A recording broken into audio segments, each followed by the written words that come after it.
Sup YouTube, Upgrade J here, how y'all doing? And welcome back to Shonen Yu-Gi-Oh! The series where I transform various anime into Yu-Gi-Oh! Archetypes based on their themes and ideas.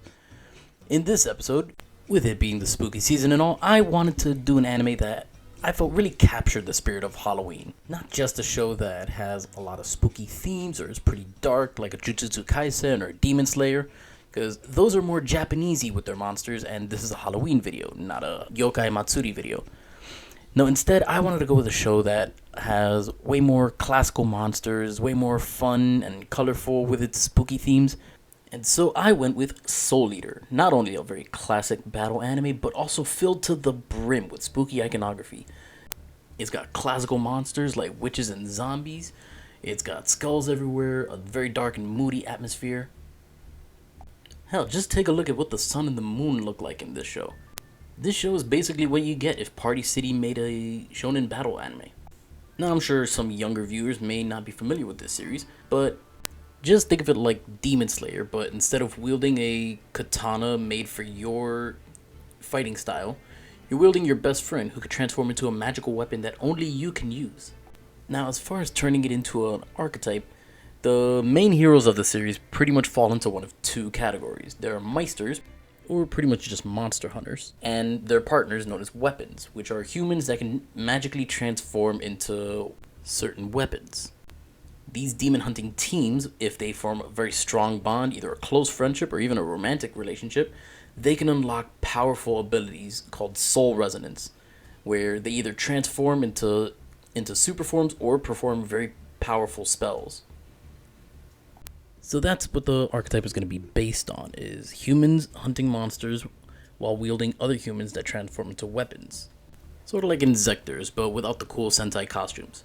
Before I go to the cards themselves, please be sure to like and or dislike the video, and leave a comment down below of any animes you would like to see get transformed in the future. The first set of cards I'm going to focus on are the Meisters.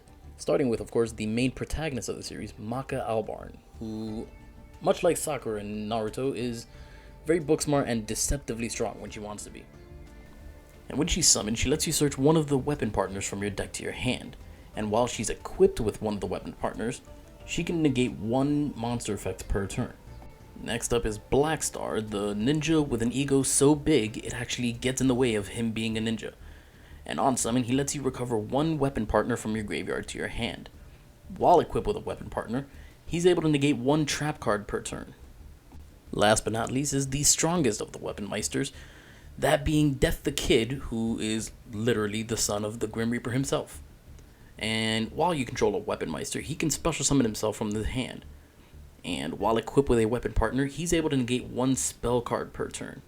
Next up, of course, we have the weapons themselves. So the weapon partners all have a shared ability, which is that from your hand or from the field, you can equip them to any weapon meister you control, granting them 500 attack.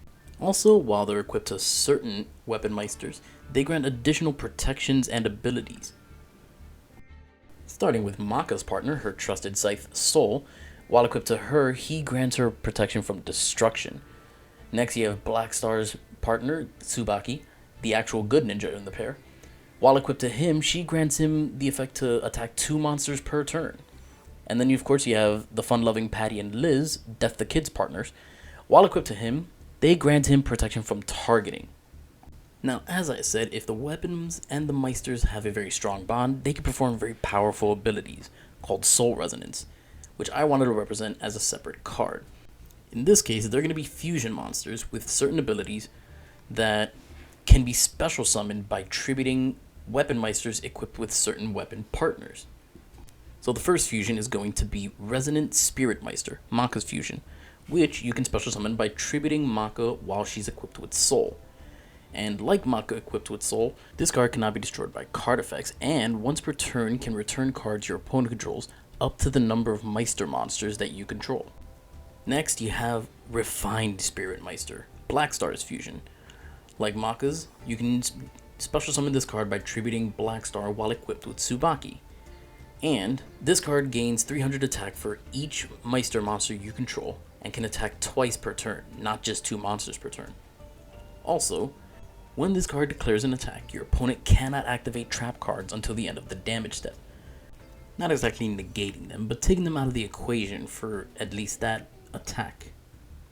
Last but certainly not least is Death the Kid's fusion, Resolute Spirit Meister. Same summoning condition as all the other Spirit Meisters. During either player's turn, he can banish one card your opponent controls, and still has his protection from targeting. So you kind of get the idea what you're going to be doing with this deck. You're going to be restricting your opponent with your main deck monsters going first, and then on your follow-up turn, you could swap them out for the stronger, more powerful fusion monsters during your second turn. But in the anime, these characters attend an academy for fighting demons, so it felt like a good idea to include some of the mentors from the show. So to keep it simple, I'm going to go with one mentor for weapons and one for meisters. The first one is going to be the principal of the academy, the best weapon meister in the show, the Grim Reaper himself. And his effect is, once per turn, you can discard him from your hand in order to special summon a weapon meister from your deck. And if a weapon meister would be destroyed, you could banish him from your graveyard instead. As for the weapons mentor, Maka's father is the first death scythe we meet in the show, serving as the personal weapon for the Grim Reaper himself, so he seems like a perfect candidate.